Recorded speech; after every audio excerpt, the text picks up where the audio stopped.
간절히 기도드리옵나이다. 아멘. 아멘. 할렐루야. 아멘. 이 이사야는요, 선지자 중에 가장 오래도록 선지 사역을 감당했던 선지자 중에 하나입니다. 이사야는 네 왕을 거치면서 실제적으로 하나님의 말씀을, 그래서 신약 성경에서도 이사야의 말씀을 통해서 이 사도들도 이야기하는 경우가 많이 있습니다. 그래서 이사야는 이사야는 사실은 우리가 바라보면 이사야는 실제적으로 부요했던, 이스라엘이 부강했던 곳에서 시작돼서 이스라엘이 멸망당할 지경에 이르기까지를 이야기하고 있는데, 우리가 특별히 보면 오늘 본문의 말씀에서 같이 히스기야 왕 때에 이 이사야가 활동했던 그러한 일들을 우리가 바라봅니다. 그런데 우리가 보면 이사야는 학자들이 66권으로 되어 있다. 이사야는 66권으로 되어 있죠. 그래서 39권까지는 구약 성경을 예표한다. 그리고 40장부터 66장까지 27장은 바로 신약 시대를 예표한다. 이렇게 볼 수 있는데, 실제적으로 보면 40장부터 보면 그의 예언의 말씀이 사실은요, 이게 고레스 왕까지를 이야기하였는데 그 당시에 살아있지 않았거든요. 실제적으로 이사야의 아들 므낫세 왕 때에 순교당했다는 것이 성경학자들의 견해입니다. 므낫세에게도 똑같이 이야기를 해줬죠. 하나님의 말씀을 그대로 전달을 했는데 므낫세는 악한 왕이잖아요. 그래서 그 말을 듣지 않고 오히려 이 구전에 따르면은 통에 집어넣어서 톱으로 펴서 순교시켰다, 죽였다, 이런 이야기가 나옵니다. 어찌됐든 이사야는 하나님의 말씀을 그대로 전하는 거예요. 부강했을 때, 우리가 생각해 보세요. 부강했을 때 훗날에 일어날 일들. 왜냐하면 애국이 번창하고 있고 북동쪽에서는 아수르가 막 번성하고 있을 그때에 이스라엘은 완전히 종교적으로나 이스라엘은 너무 무방비 상태였어요. 그때 이사야가 아무리 외쳤지만 그들이 듣지를 않았어요.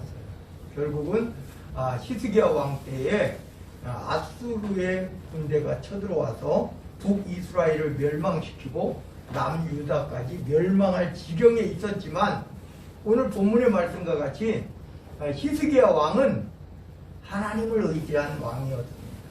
그래서 오히려 이 이사야의 말을 청종할 줄 알았고, 오히려 거꾸로 이사야에게 기도를 요청을 했어요.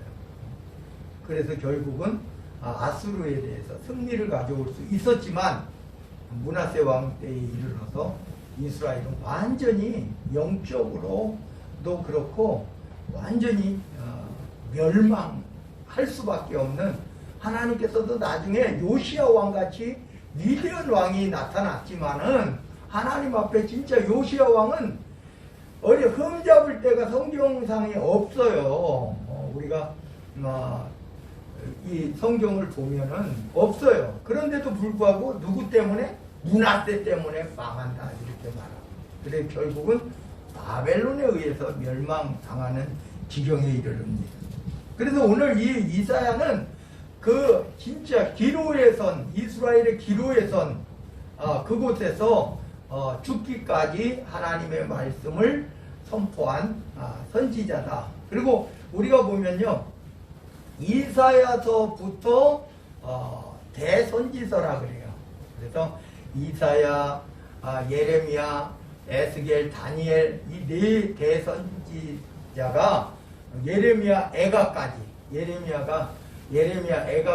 5권을 대선지서라 그러는데, 우리가 보면 이런 이사야는 그런 또 우리가 예레미야는 이스라엘의 완전 멸망이요. 바벨론에 의한 멸망. 그리고 에스겔이나 다니엘은 바로 포로 가운데에서 포로 시대에 포로로 붙잡혀간 상태에서 하나님의 말씀을 대언한 선지자들입니다. 오늘 이사야인데요. 이 이사야를 보면 말 그대로 충고자예요. 하나님의 말씀에 왜 충고자냐? 우리가 간단하게 이야기해서 이스라엘은 영적으로 그 당시대에 그냥 형식적인 예배, 형식적인 그러한 섬김이라고 그럴까요? 하나님을 믿기는 믿어요. 하나님을 믿긴 믿는데 형식적이었다 이런 말이에요. 그래서 하나님은 이사야 선지자 같은 선지자를 보내서 깨닫게 해주려고 하나님은 선지자를 불렀어요. 예수님이 말씀하셨던 것 같이 이스라엘에서는 아무도 선지자들을 그냥 물론 이렇게 선지자를 잘 말을 들을 때도 있었지만은 결국에 가서는 선지자를 죽지 아니한 선지자가 없다라고 말할 정도로, 그러니까 다시 말하면 다 순교했다, 거의 대부분이 순교했다 이런 말이에요. 그래서 우리가 이게 딜레마입니다. 실제적으로 종교와 정치가 서로 되지만 또 나라가 어려울 상황에 빠질 때 과연 종교인들, 특히 우리 기독교인들은 어떻게 대처해야 될 것인가라는 그러한 또 딜레마가 있어요. 사실은 정치에 개입할 필요가 없지만은 또한 그렇다고 해가지고 우리가 그냥 방관할 수는 없는 거예요.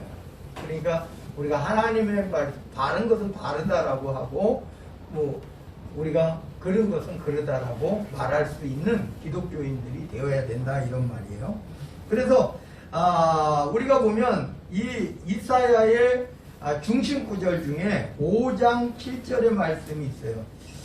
그들에게 공평을 바라셨더니, 하나님은요 공평, 우리가 율법, 모세오경 율법서라 그러잖아요. 그러면은 하나님의 율법서는 어떻게 했느냐? 진짜 공평이에요, 공평. 근데 하나님은 늘 처음부터 태초부터 인간에게 바라셨던 것은 공평입니다, 공평. 실제적으로 우리가 이 시대에도 마찬가지예요. 공평이라는 것이 진짜 중요해요. 그런데 하나님께서 공평을 바라셨더니 도리어 포악했다. 그리고 그들에게 의로움을 바라셨더니 도리어 부르짖음이었다. 이렇게 말하고 있어요. 그래서 이사야 선지자를 통해서 바로 이사야는 언제부터 그러면 선지의 역할을 했느냐? 우시야 왕 때 있잖아요. 우시야 왕. 우시야 왕 나중에 이제 우시야 왕이 하나님 앞 성전에 가가지고 처음에는 아주 선한 왕이었어요. 선한 왕이었고 나라도 부강했어요. 그런데 나중에 어떻게 됐어요? 그냥 자기가 왕의 본분을 잃어버리고 제사장의 역할까지 하려고 했어요. 그래서 결국은 하나님께서 그를 치실 수밖에 없었다. 근데 그 우시야 왕이 죽던 해부터 시작됩니다. 이사야 선지자가.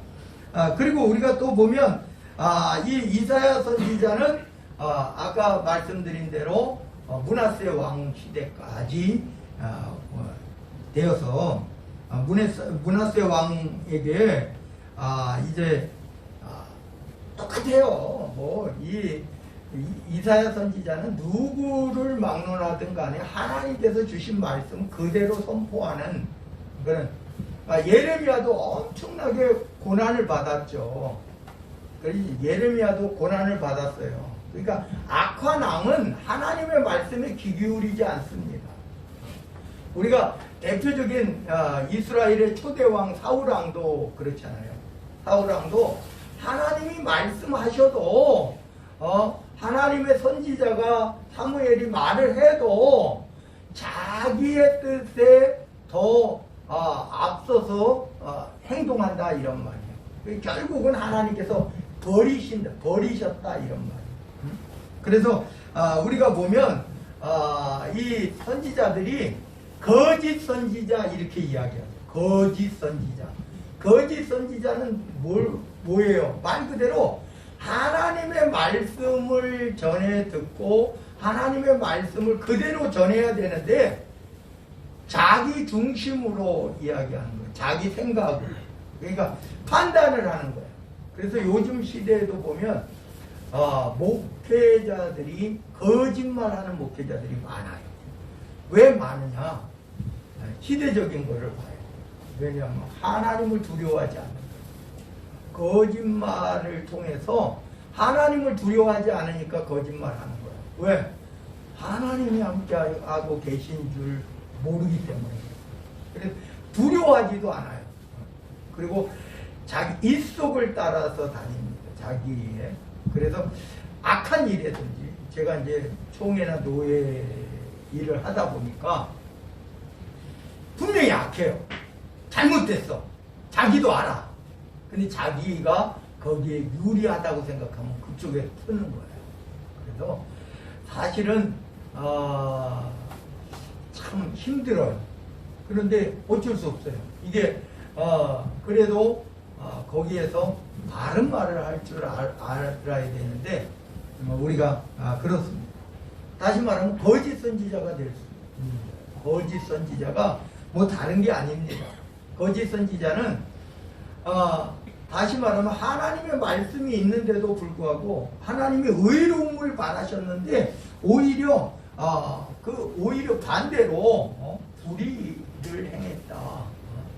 그리고 오히려 공평함, 목회자들은요 공평함이에요. 우리가 보면 교회 안에서도 마찬가지예요. 우리가 하나님 앞에 이 목사가 생각하기에도 누가 더 교회에 중요한 직책을 또 중요한 사역을 하고 있는가 알아요. 근데 목회자들은 실제적으로요 우리 중직들 같은 경우는 신경을 덜 쓸 수밖에 없어요. 왜? 자기 혼자도 신앙생활 충분히 해나갑니다. 해나가요. 그러니까 덜 쓸 수밖에 없어요. 그러나 어려운 사람들 또 공경에 빠진 사람들이 더 신경을 쓸 수밖에 없어요. 그게 바른 거 아니에요. 하나님께서 율법을 주셨을 때에도 하나님께서 부요한 자들에게 주신 게 아니에요. 가난한 자들에게 공평함을 주기 위해서예요. 왜? 부자들은 많아요. 시대적으로 부자들은 너무 많아요. 그런데 그 부자들이 내놔야 돼요. 그러니까 쉽게 말하면 여러분 이렇습니다. 추수할 때도 그래요. 추수할 때도 우리가 보면 떨어진 것 주지 마라 이 말이에요. 요즘이야 그런 거 이삭죽기 안 하죠. 거의 대부분이. 근데 옛날에는 우리 시대까지만 해도 우리 어릴 때에도 이삭죽기가 있어요. 저는 이제 최고 기억이 나는 게 고구마예요. 우리 고구마 농사 안 졌거든요. 우리 땅이 크지 않았어요. 한 200평밖에 안 됐으니까 그냥 우리 집에서 이렇게 가꾸어서 먹을 수 있는 것만 하는 거예요. 우리 어머님이 어머님 농사를 200평을 짓는데 무, 배추, 고추 뭐 이런 거 오이, 호박 이런 거 있잖아요. 우리가 반찬으로 먹을 수 있고 우리가 꼭 먹어야 되는 것만 하는 거예요. 그러니까 군것질이에요. 고구마는 군것질이에요. 그런 거를 안 한단 말이에요. 그러니까 어떻게 돼요? 식량적인 거나 뭐 이런 거 우리 쌀 농사 안 졌기 때문에 쌀은 늘 우리는 사 먹었는데 그런 거예요.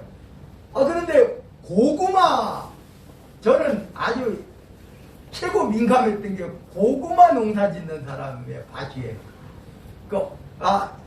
내가 딱 봤다.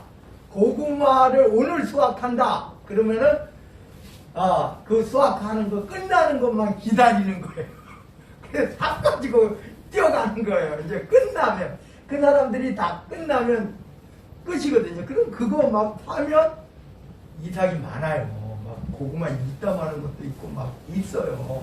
그래서 저는 고구마 이삭을 굉장히 좋아했어요. 왜? 우리가 고구마 농사 안 졌기 때문에. 그런 것처럼 옛날에는요, 지금 뭐 그럴 필요가 뭐 있어요. 그냥 사 먹으면 되지. 지금은 그렇잖아요. 그냥 직장 뭐 아르바이트라도 어찌됐든 할 수 있잖아요. 근데 옛날엔 일거리가 없는 거예요. 그러니까 이제 부자는 부자, 또 가난한 사람은 가난한 사람으로 딱 나눠져요. 옛날엔. 요즘은 그래요. 가난해도 내가 남보다 더 많이 못 쓰는 것 뿐이지 굶는 사람은 없잖아요. 옛날에 거지들도 많았잖아요. 지금 뭐 노숙자도 있다 그러는데 자기들이 노숙자로 전락한 거예요. 실제적으로 일부러 진짜 어려워서 노숙자 되는 사람은 없단 말이에요. 진짜 말 그대로 아르바이트를 하든지 어디 가가지고 몸으로 때우는 일을 해도 요즘은요 몸으로 때우는 일이 오히려 돈이 더 많이 일당이 막 요새는 많게는 15만원 막 12만원 뭐 이렇게 준대요 하루에. 그러면은 제가 옛날에 저도 사실은 공부만 했지 뭐 한 게 없어요. 그러니까 제가 뭐를 하려고 하면 어떻게 해요? 저기 인력회사 가가지고 저기 노가다, 옛날에 노가다라고 그러잖아요. 그거 많이 했단 말이에요. 왜? 그거를 해야지 되는 거예요. 그리고 다른 일을 구할 수 있는 기술이 없는 거예요. 그거밖에. 그래서 그렇게 했던 기억이 나는데, 제가 왜 이런 말씀을 드리냐면, 율법은요, 그래서 그러는 거예요. 그 떨어진 거 주지 마라. 왜? 가난한 자들이 주워서 그거라도 먹을 수 있게. 그리고 간은 거두지 마라. 간은 거두지 마라. 그리고 한 번 거뒀으면 또 거두지 마라. 이게 율법이에요. 왜? 누구를 위해서요? 가난한 자들을 위해서요. 가난한 자들은 그때 당시에 할 수가 없었어요. 그러니까 그런 거래요. 그래서 이렇게 심하게는 이렇게 이야기해요. 만약에 무슨 과일나무나 이런 거 있잖아요. 들어가서 마음껏 따먹어도 돼요. 마음껏 따먹어도 되는데 가지고 오는 거는 도둑질이에요. 그리고 율법에 따먹는 거는 되는 거예요. 그러니까 우리가 예수님이 밀밭 사이로 딱 지나갈 때 제자들이 막 그거를 저거 했잖아요. 비벼서 먹었잖아요. 이게 요즘 시대 사람들은 이해가 안 된다니까요. 그걸 어떻게 비벼서 먹어. 근데 우리 시대만 하더라도 옛날에 막 보리밭 이런 거 약간 이제 덜 여물었을 때 그거 씻고 껌처럼 그렇게 씻고 먹었다니까요. 우리 시골에서. 그러니까 옛날에 우리 설이 했어요. 설이. 왜냐하면 과일이 우리가 없어서 이제 다른 사람들 보면 이제 친구들끼리 가가지고 어디 가가지고 뭐 사과밭이나 뭐 어디 가가지고 이제 서리에 먹는다고 이렇게 해요. 근데 그 좋은 일이라는 말이 아니에요. 좋은 일은 아닌데 율법이에요. 그것도 여러분 3,500년 전에 율법에 따먹으라는 거예요. 율법에. 근데 가지고 가지는 말라는 거예요. 가지고 가면 이거는 우리가 그렇잖아요. 분량이 있잖아요. 먹는 거는 한계가 있잖아요. 먹을 수는 있으되 그런 거예요. 떨어진 거 주지 마라. 가해는 거두지 마라. 그리고 또 뭐예요? 한 번 거둔 거는 다시는 그냥 놔두는 거예요. 우리가 거둘 때 있잖아요. 쫙 거둘 때 우리가 과일도 그러잖아요. 익은 것만 따잖아요. 딱 거둘 때. 그럼 덜 익은 게 있단 말이에요.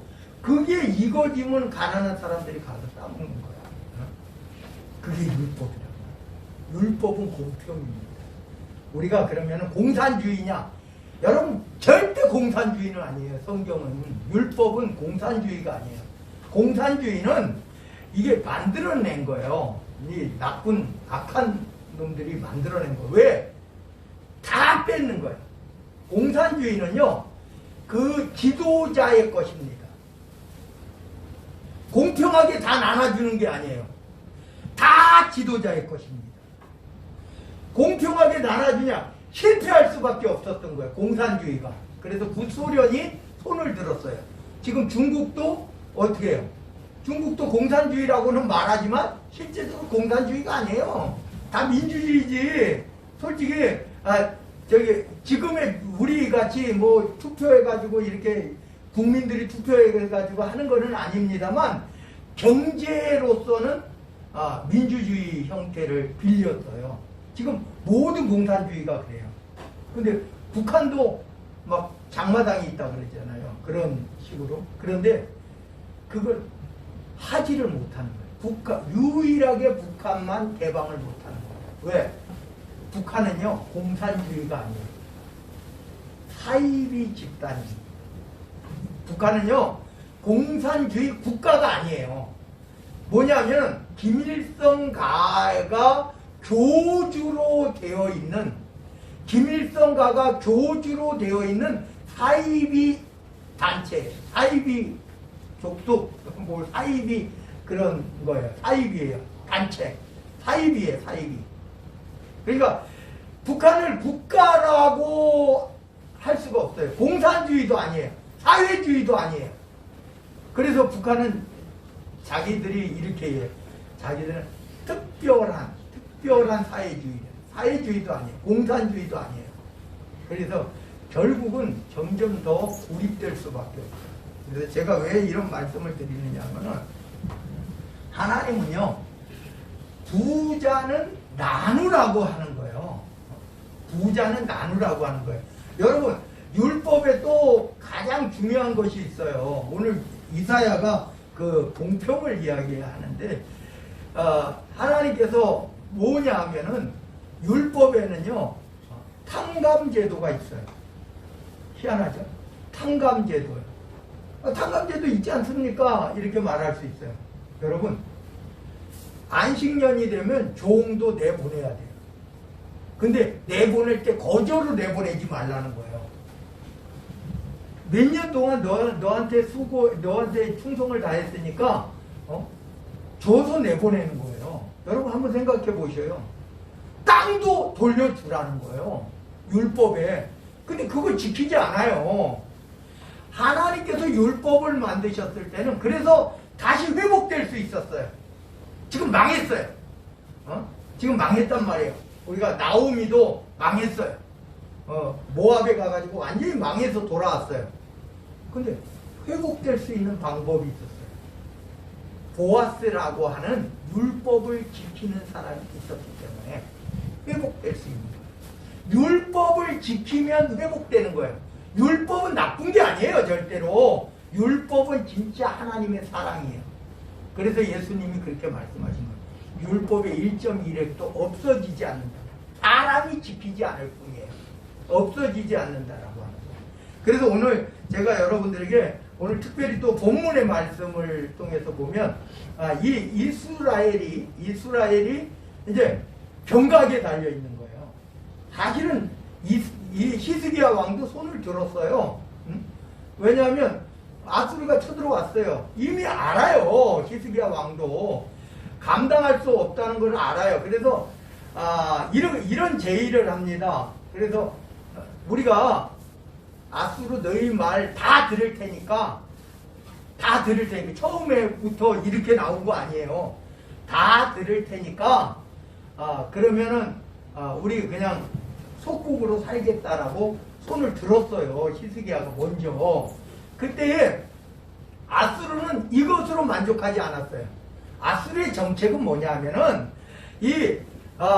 자기가 점령한 나라는요, 그 국민들을 다른 데로 이주시켜요. 그래서 사마리아가 땡긴 거예요. 다른 곳으로 이주시켜. 그리고 다른 사람들을 이쪽으로 완전히 나라를 없애버리는 거예요. 그러니까 히스기야는 맞지 않았어요. 왜?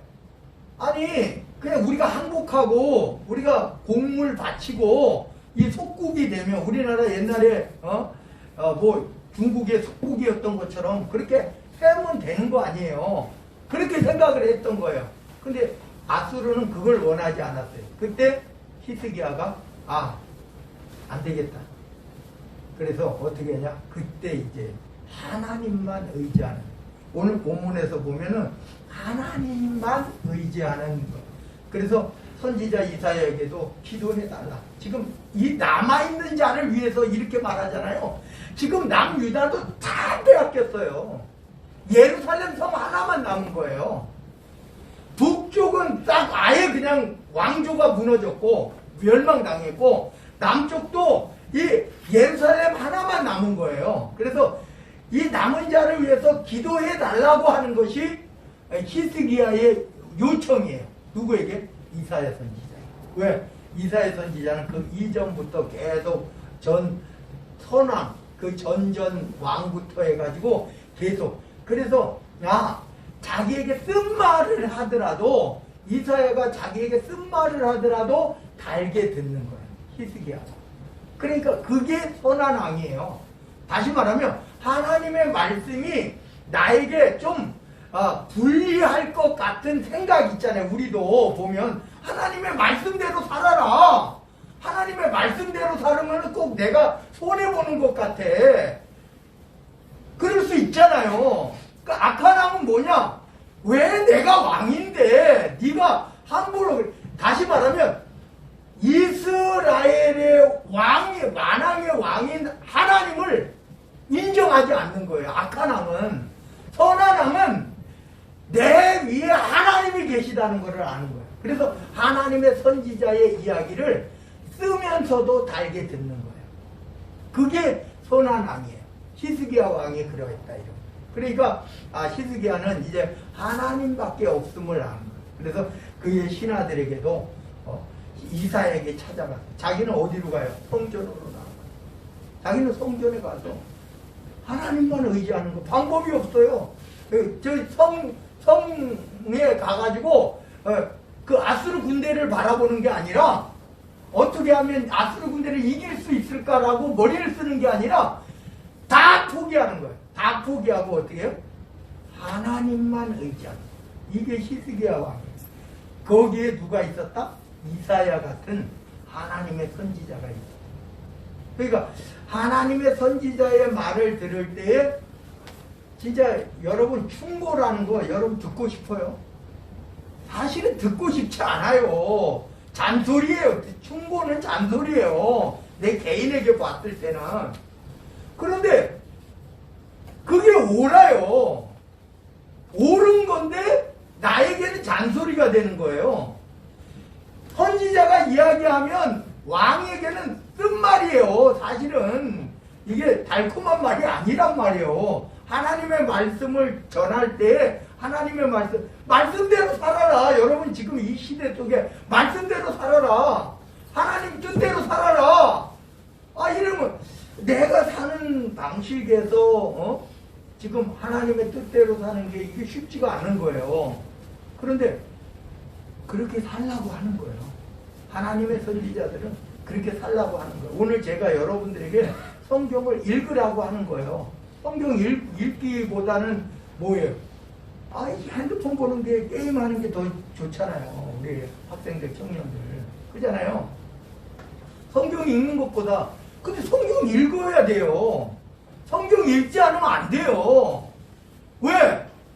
진짜 이 시대에는요, 이제 정말 너무 이제 악한 마귀 사탄, 옛뱀, 곧 마귀라고도 하고 사탄이라고 하는 게 마지막 지금 막 극성을 떤단 말이에요. 그런데 뭐를 알아야 돼요? 기가 막히게 성경을 가지고 이단들이 나타나는 거예요. 성경을 가지고. 그잖아요. 성경을 가지고 성도들을, 그리고 믿는 사람들을 포교 대상자로 삼는다니까요. 믿는 사람들을요. 그래, 분별할 줄 알아야 돼요. 그 사람들 성경 말씀으로 가지고 있다니까요. 성경으로 가지고 있다니까요.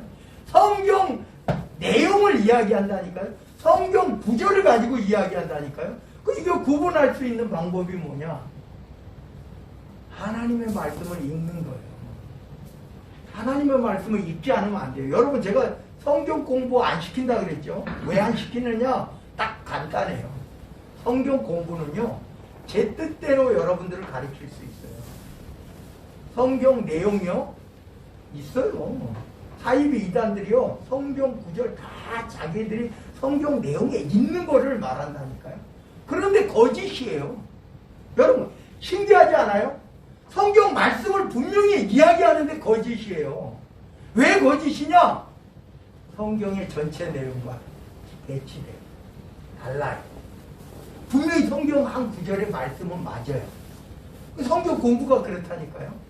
제목을 잡으면요, 그 제목에 따라서 그 성경 구절을 갖다 대면 될 수 있어요. 그럼 여러분, 목사의 종이 될 수 있어요. 우리는 종이 아니에요. 자유한 자란 말이에요. 하나님의 자녀가 됐단 말이에요. 근데 목사의 종이 될 수 있다니까요. 목사가 하나님 말씀 아닌 거를 말하겠어요? 성경의 내용 아닌 거를 말하겠어요? 근데 거짓 선지자는, 거짓 목사는요, 성경의 내용을 말하면서 자기의 유익을, 자기의 유익을 따라서 행동한다니까요. 아까 제가 말씀드렸잖아요. 거짓말 잘합니다. 거짓말 잘해요. 아닌 거 아는데도 거짓말 잘해요. 왜? 지금 당장 내일 이 눈앞에 이익을 바라보니까 아주 그냥 악한 그러면 그거 어떻게 합니까? 뭘로 분별합니까? 그 사람도 교회가 있어요. 대형교회도 있어요. 그 거짓말 하는 거 알아요. 자기 자신이 모를까? 알 것 같아. 근데 거짓말해요. 대놓고 거짓말해요. 그럼 왜 그러느냐? 자기가 그게 유익하다고 생각하는 거예요. 그 사탄이 하는 행동이에요. 사탄이. 여러분, 선악과 따먹으면 안 되는 걸 사탄도 알아요. 그거 따먹으면 하나님 앞에 아담과 하와가 범죄하고 자기처럼 거짓말쟁이가 된다는 거 알아요. 근데 말하는 거예요. 자기가 알면서도 거짓을 말하는 거예요. 아니야, 죽지 않아. 그거 먹는 날에는 하나님같이 높아져. 네가 하나님 되는 거야. 그러니까 거기에 빠져든 아담과 하와는요, 그 거짓 선지자에게 빠져든 아담과 하와는 따먹잖아요. 그리고 나중에 핑계 대잖아요. 하와가 줘서 그랬어요. 뱀이 시켰어요. 하나님은 그걸 원하지 않아요. 그래서 오늘 제가 마지막으로 말씀드립니다. 이사야에게 히스기야는 자기 자신이 고백을 하잖아요. 이제 기도해달라. 지금 얼마 안 돼요. 지금 예루살렘에 얼마나 되겠어요. 얼마 안 되는 이 사람들을 위해서 하나님께 기도해달라. 지금 아수르를 대하는 게 아니에요. 여러분, 히스기야는 누구를 대해요? 하나님을 대해요. 하나님이 지켜주셔야, 하나님이 함께 하셔야. 나도 이제 지금 예루살렘이 무너지면요, 히스기야도 망하고, 히스기야도 이제 우리가 북쪽 왕처럼 죽는 거예요. 그 왕족들 다 죽고, 가족들 다 죽고, 다 죽는 거예요. 그리고 백성들 다 포로로 끌려가가지고 지금 예루살렘에는 사마리아처럼요. 사마리아가 수도 아니에요. 사마리아가 이 북이스라엘의 수도 아니에요. 예루살렘에 분명히 이방 사람들을 끄집어 올 거라는 거 뻔히 알고 있거든요. 이미 이루어진 일이에요. 북쪽에서. 그러니까 히스기야가 여기서 이제 끝나면 이 예루살렘은 이방인들로 가득 찬 거예요. 이방인들로. 그러니까 히스기야는 아수르를 바라보지 않아요. 히스기야는 누구를 바라봤다? 다 같이 따라합니다. 하나님을 바라봤다. 하나님을 바라봤다. 그래서 성전에 간 거예요. 하나님께 기도하는 거예요. 그리고 자기가 쓴 말을 자기에게 했던 그 이사에게 부탁하는 거예요. 기도 좀 해달라. 그래서 오늘 그래서 하나님께서 그날 밤으로 히스기야는 아무 힘도 없었어요. 그 십수만 명이 되는 아수르 군대를 대항할 힘도 아무것도 없었어요. 하나님께서 아수르 군대를 전멸시켜버린 거예요. 그리고 심지어 뭐라고 그래요? 그 왕이 아수르로 돌아가서는 자기 자식에게 죽임을 당해요. 하나님을 모독한, 그러니까 아수르 왕은요 하나님을 모독한 그 죄를 받는 거예요. 오늘 이 시대 속에서도 마찬가지예요. 우리가 하나님의 말씀을 따른다는 것은 사실은 손해일 것 같아요. 절대로 손해가 아니에요. 하나님의 말씀을 읽읍시다. 그래야지 말씀을 들을 때 분별할 수 있어요. 그래서 읽는 자들과 그리고 듣는 자들, 듣고 분별할 수 있는 자들이에요. 듣는 자들은 듣고 분별할 수 있는 자들, 그 말씀을 지켜 행하는 저와 여러분들, 하나님께서 복된 하나님의 자녀들 다 되시기를 마지막으로 축원드립니다. 기도합니다. 사랑의 하나님 감사드립니다. 이사야 선지자는 죽음이 앞에 있다